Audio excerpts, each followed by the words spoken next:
পাপৰি প্ৰথমটো খবৰ যোৰহাটত আছে দিবন ডেকাৰ এক বিশেষ আশ্ৰয়স্থল যোৰহাটলৈ আহিলে এগৰাকী যুৱতী ভাড়া ঘৰত থাকে দিবন ডেকা নিজকে যুৱতীগৰাকীৰ সম্পৰ্কীয় ভাতৃ বুলি পৰিচয় দিয়ে এছআই কেলেংকাৰী মোষ্ট ৱান্টেড দিবন ডেকাই গুৱাহাটীৰ এই যুৱতীগৰাকীয়ে 2019 চনত পঞ্চায়ত আৰু গ্ৰামোন্নয়ন বিভাগত চাকৰি লাভ কৰিছিল দিবন ডেকা প্ৰায়ে আহি আছিল উজনি অসম তথা যোৰহাটলৈ এছআই পৰীক্ষাৰ প্ৰশ্নকাকত ফাদিলৰ ঘটনাৰ দৰে ইয়াৰ পূৰ্বে অনুষ্ঠিত পঞ্চায়ত আৰু গ্ৰামোন্নয়ন বিভাগৰ নিযুক্তি প্ৰক্ৰিয়াটো অনিয়ম হৈছিল নেকি তাক লৈ বৰ্তমান প্ৰশ্ন আৰু ব্যাপক চৰ্চা আৰম্ভ হৈছে দিবন ডেকাৰ যোৰহাট কানেকশ্যন সন্দৰ্ভত আৰক্ষীয়ে তদন্ত কৰিলে বহু তথ্য হয়তো পোহৰলৈ অহাৰ সম্ভাৱনা আছে যেহেতু আমি কৈছোৱে যে এই সম্পূৰ্ণ ঘটনাটোত যিসমূহ লিংক আছে তাত দেখিবলৈ পোৱা গৈছে যে সঞ্জীৱ শৰ্মা নামৰ এজন যুৱক যিগৰাকী যুৱকৰ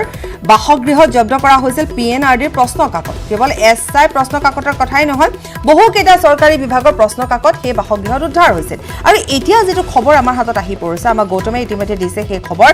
যে দিবন ডেকাৰ যোৰহাট কানেকশ্যন আছে এগৰাকী যুৱতী যি তেওঁ ভাতৃ বুলি কয় ভগ্নী বুলি কয় সেইগৰাকী যুৱতীও পিএনআৰডিত চাকৰি কৰে মই এই মুহূৰ্তত সংযুক্ত হৈছো গৌতম বৰাৰ সৈতে গৌতমে আমাক আৰু অধিক জনাব গৌতম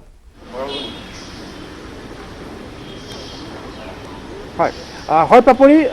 দিবন ডেকাৰ যোৰহাটৰ সৈতে কি সম্পৰ্ক আছে তাক লৈ আমি আমাৰ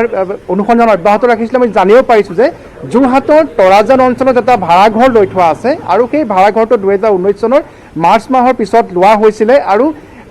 দিবন ডেকাৰ এগৰাকী ভগ্নী যিগৰাকী ভগ্নীয়ে 2019 চনৰ মাৰ্চ মাহত পিএনআৰডিত চাকৰি লাভ কৰিছিলে তেওঁ যোৰহাটৰ এটা ব্লকত বৰ্তমানো কৰ্মৰত হৈ আছে আৰু উক্ত যুৱতীগৰাকীয়ে দিবন ডেকাক নিজৰ কাজিন ব্ৰাদাৰ বুলি পৰিচয় দিছিলে আৰু যেতিয়াই উজনি অসমলৈ দিবন ডেকা আহে তেতিয়া উক্ত ভাড়াঘৰটোতে দিবন ডেকা থাকে আমি সেই কথা জানিব পাৰিছোঁ আৰু তাত তেওঁ সোমাই যায় আৰু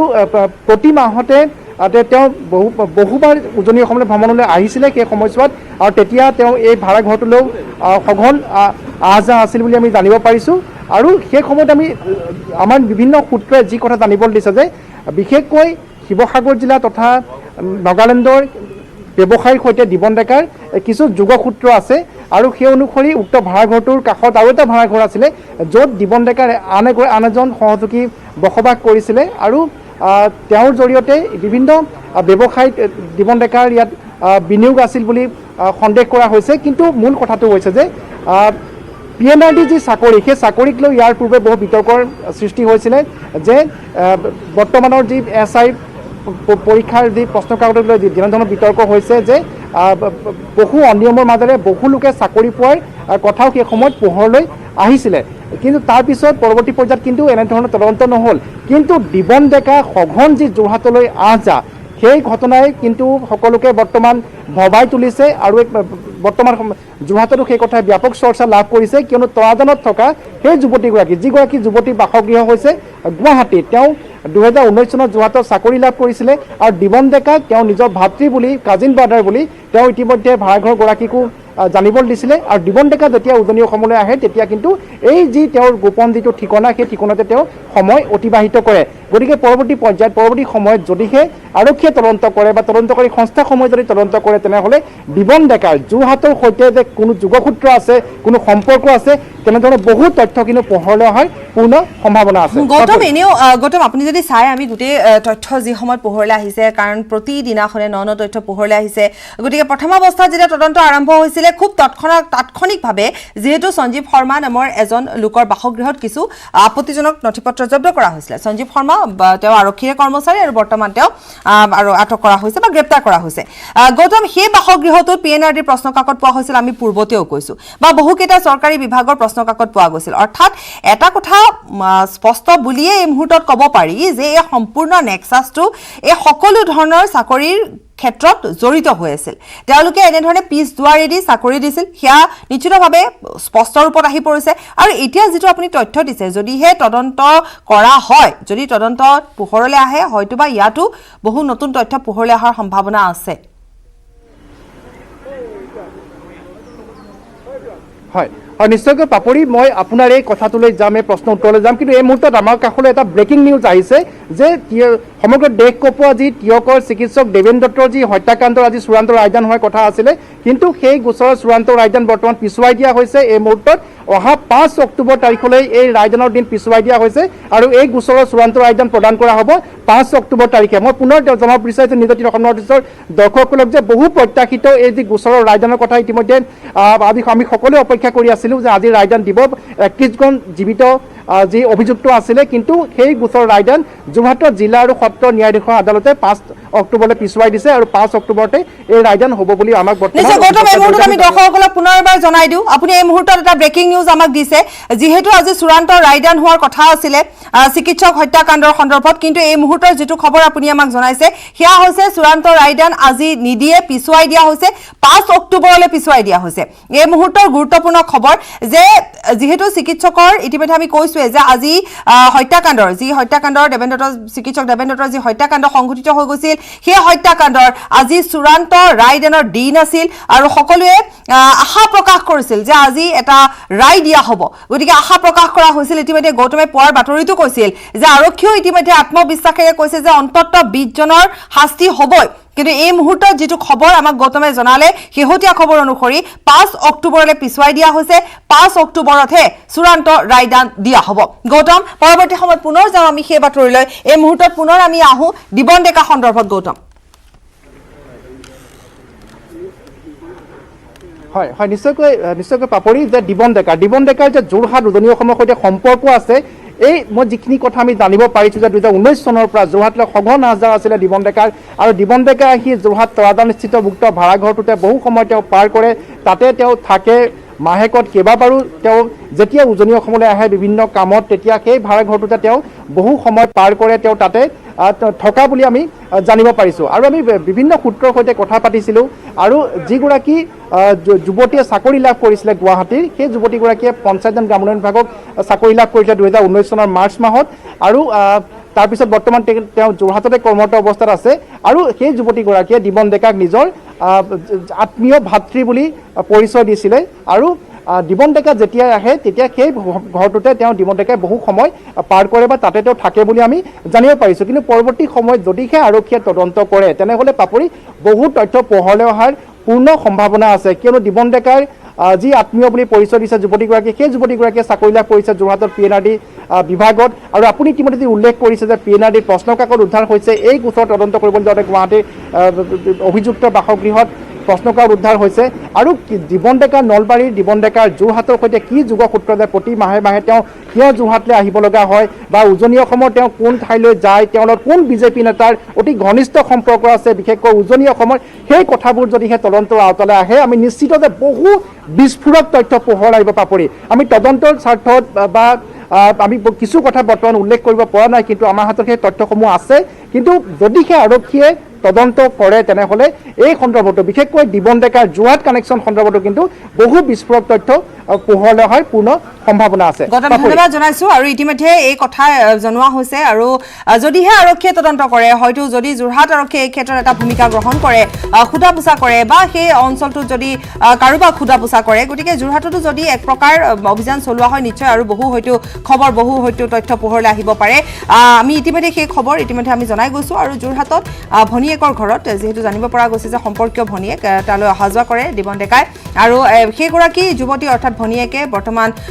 তেওঁ চাকৰি কৰি আছে, পঞ্চায়তত চাকৰি কৰি আছে। গতিকে এটা কানেকশ্যন আছে যোৰহাটৰ সৈতে। এছআই কেলেংকাৰী ৱান্টেড দিবন ডেকাৰ এটা কানেকশ্যন আছে যোৰহাটৰ সৈতে। গতিকে যদিহে আৰক্ষীয়ে এই ক্ষেত্ৰত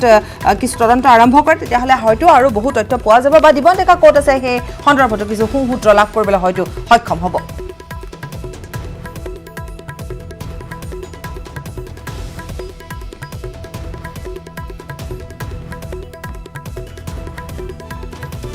এছআই নিযুক্তি কেলেংকাৰীত নিতৌ পোহৰলৈ আহিছে ন তথ্য। পৰীক্ষাৰ নিৰ্ধাৰিত দিনৰ আগনিশা PK দত্তৰ হোটেল ভাৰ্গৱ গ্ৰেণ্ডত বাহৰ পাতিছিল 69গৰাকী প্ৰাৰ্থীয়ে। PK দত্তৰ খৰচতে হোটেল ভাৰ্গৱ গ্ৰেণ্ডত বাহৰ পাতিছিল এছআই পৰীক্ষাৰ প্ৰাৰ্থীসকলে। 19 ছেপ্টেম্বৰৰ নিশা 8 বজাত হোটেলত বিলাইছিল প্ৰশ্ন কাকত। তৃতীয় প্ৰাৰ্থী ৰাহুল তিৱাৰীয়ে PK দত্তক দিছিল 7 লাখ টকা। হীৰক জ্যোতি বৰুৱাই 3টা কিস্তিত 6 লাখ টকা দিছিল। আদালতত দিয়া সাক্ষ্যত পোহৰলৈ আহিছে চাঞ্চল্যকৰ তথ্য। ইপিনে এছআই নিযুক্তি কেলেংকাৰীৰ নলবাৰীৰ 2 অভিযুক্তক প্ৰেৰণ কৰা হৈছে জেললৈ। প্ৰেৰণ কৰিছে হৰকত আলী আৰু কুলদীপ ৰাজবংশী। 19 ছেপ্টেম্বৰত থেংক ইউ লজত পৰীক্ষাত বহিছিল হৰকত। কেলেংকাৰী অন্যতম অভিযুক্ত কুলদীপ ৰাজবংশী আনহাতে কুমুদ গোস্বামী সহ 5জনক ক্ৰাইম ব্ৰাঞ্চে জেৰা চলাই হাজিৰ কৰাইছিল আদালতত কুমুদ গোস্বামী সহ যুগামী ব্ৰহ্মক প্ৰাঞ্জল শৰ্মা প্ৰণৱ বৰা আৰু সঞ্জীৱ শৰ্মাক আদালতত হাজিৰ কৰাইছিল ক্ৰাইম ব্ৰাঞ্চে ইয়াৰ পিছতে 3 দিনৰ যেহেতু ক্ৰাইম ব্ৰাঞ্চৰ জিম্মাত লোৱা হৈছে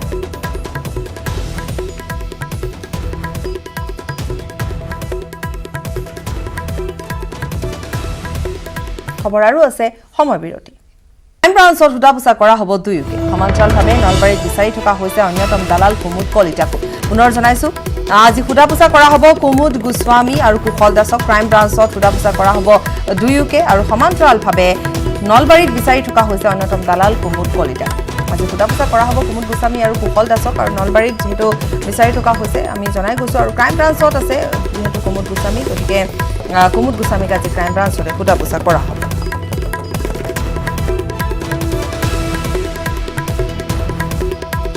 লখিমপুৰত স্বাস্থ্য বিভাগৰ দায়িত্ব জ্ঞানহীন কাণ্ড স্বাস্থ্যকৰ্মীৰ দায়িত্বহীনতাৰ বাবে দিনৰে পৰা নিশালৈকে মুকলিকৈ ঘূৰি ফুৰিব লগা হ'ল এগৰাকী কৰোনা আক্ৰান্ত মহিলা নাৰায়ণপুৰত সংঘটিত হৈছে এই চাঞ্চল্যকৰ তথা অমানৱীয় ঘটনা এম্বুলেন্সৰ বাবে দিনৰ 2 বজাৰ পৰা নিশা প্ৰায় 9:30 বজালৈকে ৰাজপথত ৰখি থাকিব লগা হৈছে কোভিড পজিটিভ মহিলাগৰাকী নাৰায়ণপুৰৰ কৰোনা আক্ৰান্ত মহিলাগৰাকী প্ৰায় 7 ঘণ্টা ধৰি চহৰখনত মুকলিকৈ ঘূৰি ফুৰাক লৈ তীব্ৰ চাঞ্চল্যৰ সৃষ্টি হৈছে পৰিয়ালৰ বাৰম্বাৰ যোগাযোগৰ পিছত নিশা প্ৰায় 9:30 বজাৰ পিছত 108 যোগে চিকিৎসালয়লৈ লৈ যোৱা হয় কৰোনা আক্ৰান্ত মহিলাগৰাকী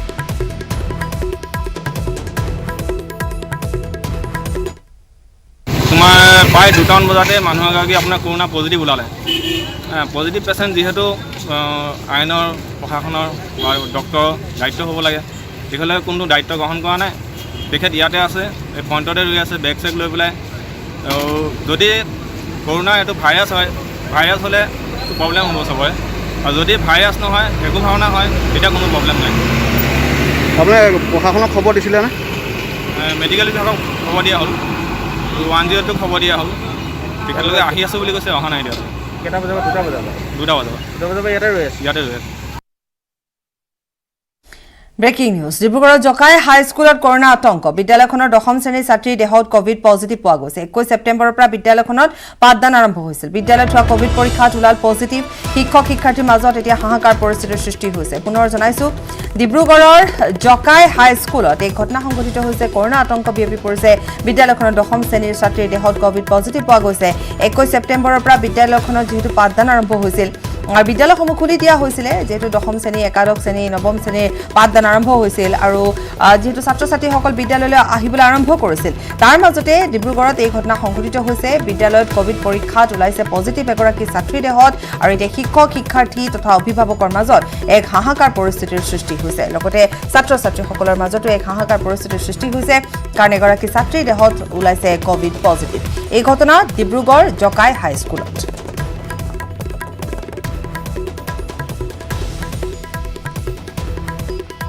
কাৰ্বি-লাংপি জলবিদ্যুৎ প্ৰকল্পৰ পানীয়ে আবতৰীয়া বানৰ সৃষ্টি কৰিছে জাগিৰোডত বান পৰিস্থিতি কিছু উন্নত হৈছে যদিও এতিয়াও আশ্ৰয় শিবিৰতে দিন অতিবাহিত কৰিবলগীয়া হৈছে শ শ পৰিয়ালে আৰম্ভণিৰে পৰা বান বিভীষিকাৰ এই খবৰ আমি নিউজ 18 যোগে জনাই আহিছো সবিস্তাৰে আৰু ধাৰাবাহিকভাৱে আৰু তাৰ পাছতে এতিয়া বানাক্ৰান্তসকলক সহায়ৰ হাত আগবঢ়াবলৈ আগবাঢ়ি আহিছে নগাঁৱৰ স্বেচ্ছাসেৱী সংগঠন ৰোট্ৰেক্ট ক্লাবে আৰু নগাঁও ৰটাৰী ক্লাবৰ সহযোগত সংগঠনটোৰ কৰ্মকৰ্তাসকলে প্ৰায় 500টা বানাক্ৰান্ত পৰিয়ালৰ মাজত বিতৰণ কৰিছে চাউল দালি বিস্কুট চিৰা সয়াবিন খোৱা পানী আদিকে ধৰি অত্যাৱশ্যকীয় খাদ্য সামগ্ৰী ৰটাৰী ক্লাব আগবাঢ়ি আহিছে আৰু এনেধৰণে সহায় সহযোগিতা লাভ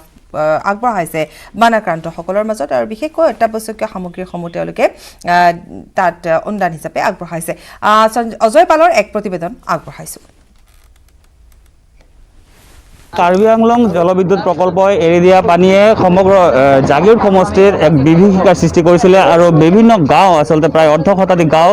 সেই যে কাৰ্বি-লাংপি জলবিদ্যুৎ প্ৰকল্পৰ পানীয়ে জলমগ্ন কৰি তুলিছে আৰু আমি নিউজ 18 অসম নৰ্থ ইষ্টে দৈনিক এই যে বাতৰি সম্প্ৰচাৰ কৰি আহিছিলোঁ যি হাহাকাৰ এক পৰিৱেশ যিহেতু বনাৰ্থসকলৰ মাজত আৰু তাৰ পিছতে দেখা গৈছে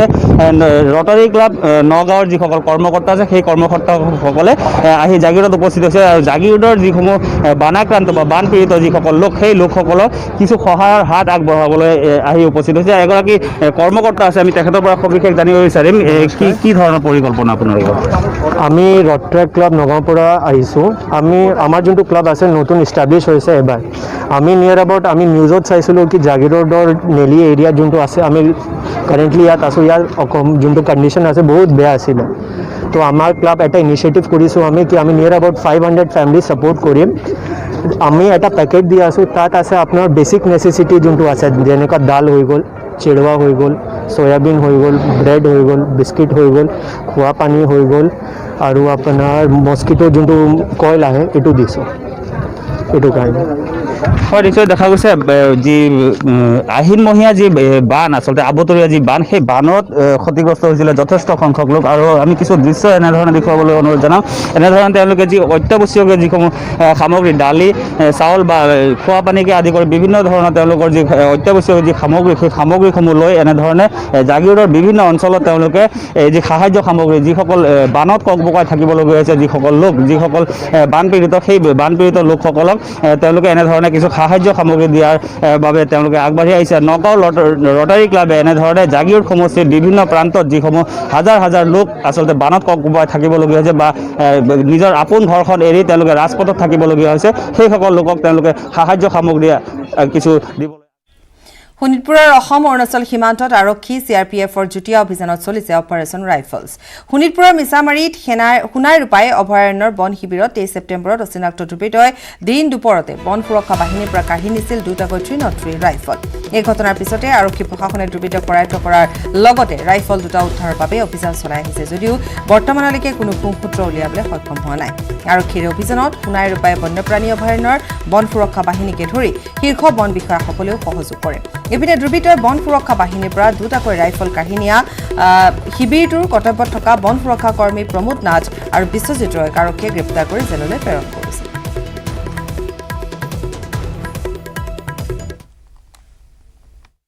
চাওক এই যিটো 24 কেম্পৰ পৰা দুটা 303 ৰাইফল মানে কোনো দুৰ্বৃত্তই লৈ গৈছে সেইকাৰণে আমি দূৰ তদন্ত আৰম্ভ কৰিছোঁ এই কামেংবাৰী অঞ্চলত আৰু সোণাই ৰূপাই অঞ্চলত যিসকল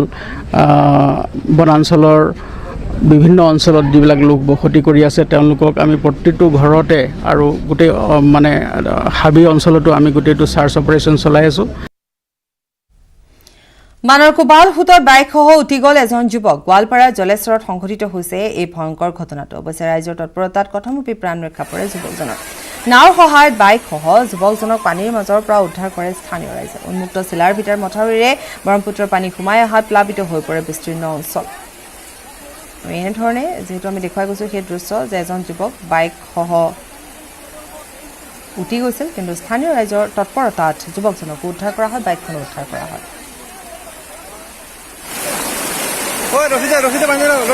আৰু আমি দেখুৱাই গৈছোঁ সেই দৃশ্য আৰু যিহেতু আমি জনাইছোঁ পুৱাৰ ভাগৰ পৰা আমি জনাই গৈছোঁ যে এটা ভয়ংকৰ ঘটনা সংঘটিত হ'বলৈ ধৰিছিল কিন্তু সৌভাগ্যক্ৰমে ৰক্ষা পৰিলে যুৱকজন তথা ইতিমধ্যে আমি কৈছোঁ যে বাইকখনো উদ্ধাৰ কৰিবলৈ সক্ষম হৈছে নাৱেৰে উদ্ধাৰ কৰে ৰাইজে স্থানীয় ৰাইজৰ তৎপৰতা উন্মুক্ত মথাউৰিৰে হুৰা পানী সোমোৱাৰ ফলতে এনেধৰণে চাৰিওফালে পানী সোমাই পৰিছে যাৰ ফলত এই ঘটনা সংঘটিত হৈছে কিন্তু ৰাইজে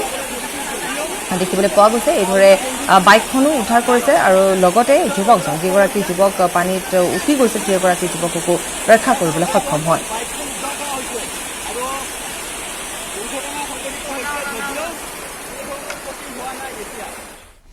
মহানগৰীত পুনৰ গ্ৰেপ্তাৰ ড্ৰাগছ সৰবৰাহকাৰী লখৰাৰ হাউকুচিৰ পৰা গ্ৰেপ্তাৰ 3 ড্ৰাগছ সৰবৰাহকাৰী বশিষ্ঠ আৰক্ষীৰ নিয়মীয়া তালাচীত গ্ৰেপ্তাৰ সৰবৰাহকাৰী কেইটা জব্দ হৈছে নিষিদ্ধ ড্ৰাগছ নগদ ধন আৰু এখন পালচাৰ বাইক ধৃত ফয়জুল আলী আমিনুল ইছলাম আৰু মিঠিংগা বসুমতাৰী দীৰ্ঘদিনৰ পৰা মহানগৰীৰ বিভিন্ন অঞ্চলত সৰবৰাহ কৰি আহিছিল নিষিদ্ধ ড্ৰাগছ পুনৰ জনাইছো মহানগৰীত পুনৰ গ্ৰেপ্তাৰ ড্ৰাগছ সৰবৰাহকাৰী লখৰাৰ হাউকুচিৰ পৰা গ্ৰেপ্তাৰ 3 ড্ৰাগছ সৰবৰাহকাৰী বশিষ্ঠৰ আৰক্ষীৰ নিয়মীয়া তালাচীত গ্ৰেপ্তাৰ সৰবৰাহকাৰী কেইটা জব্দ হৈছে নিষিদ্ধ ড্ৰাগছ নগদ ধন আৰু এখন পালচাৰ বাইক ধৃত ফয়জুল আলী আমিনুল ইছলাম আৰু মিঠিংগা বসুমতাৰী দীৰ্ঘদিনৰ পৰা মহানগৰীৰ বিভিন্ন অঞ্চলত সৰবৰাহ কৰি আহিছিল নিষিদ্ধ ড্ৰাগছ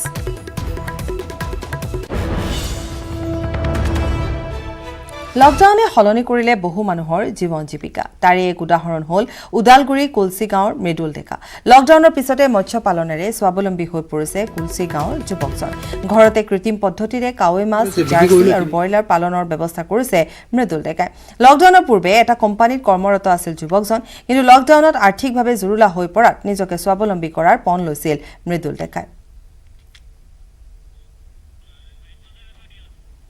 আগবঢ়াইছো ৰিপুঞ্জনাথৰ এক প্ৰতিবেদন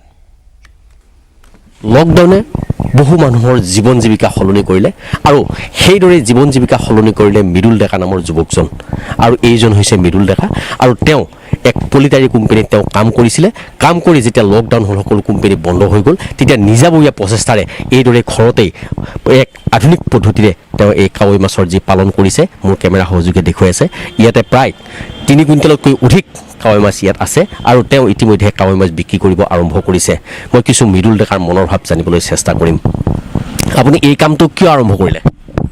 লকডাউনৰ আগত মই এটা কৰ্মস্থম এটা কাম এটা কৰিছিলোঁ কোম্পানী এটাত লকডাউনত মোৰ কোম্পানীটো কাম বন্ধ হৈ গ'ল মই ঘৰতে থাকিব লগা হ'ল কোনো উপাৰ্জন নাই চলাৰ তাৰপিছত মই চিন্তা কৰিলোঁ যে কি কৰিব পাৰি কম খৰচত সেই সুযোগত মোৰ দাদা এজনে এই মীন পালন কামটো আগতে কৰি আছিল 2-3 বছৰ আগৰ পৰা কৰি আহি আছিল তাৰ তালৈ মই যোগাযোগ কৰিলোঁ সিও মোক সহায় কৰিলে যে কৰ এনেকুৱা সুবিধা হ'ব লাভ হ'ব মই আগবাঢ়িলোঁ তাৰ পৰা মই এইটো ষ্টাৰ্ট কৰিলোঁ কিমান মাছ এৰি দিছে আপুনি ইয়াতে মই এতিয়ালৈকে 5000 মাছ এৰিছোঁ চব কাৱৈ মাছ চব সকলো কাৱৈ মাছ আছে মানে 5 বিঘা 6 বিঘা পুখুৰী এটাত যিমান মাছ মানে পালিব পাৰি ফিচাৰী এটাত সেইখিনি মাছ মই এই সৰু টেংকি এটাত পালিব পাৰিম আপুনি ধৰক কিমান টকা উপাৰ্জন এতিয়ালৈ কিমান পইচা এই মাছখিনি উঠিব মই এইখিনি মাছত মিনিমাম 70ৰ পৰা 1 লাখ টকা চুৰিয়া চিমেণ্ট ব্যৱহাৰ কৰিলে ঘৰ 50% অধিক মজবুত হয় আপোনাৰ ঘৰ অটুট হ'লে হ'ব অটুট অসম চুৰিয়া চিমেণ্ট অটুট ঘৰ অটুট অসম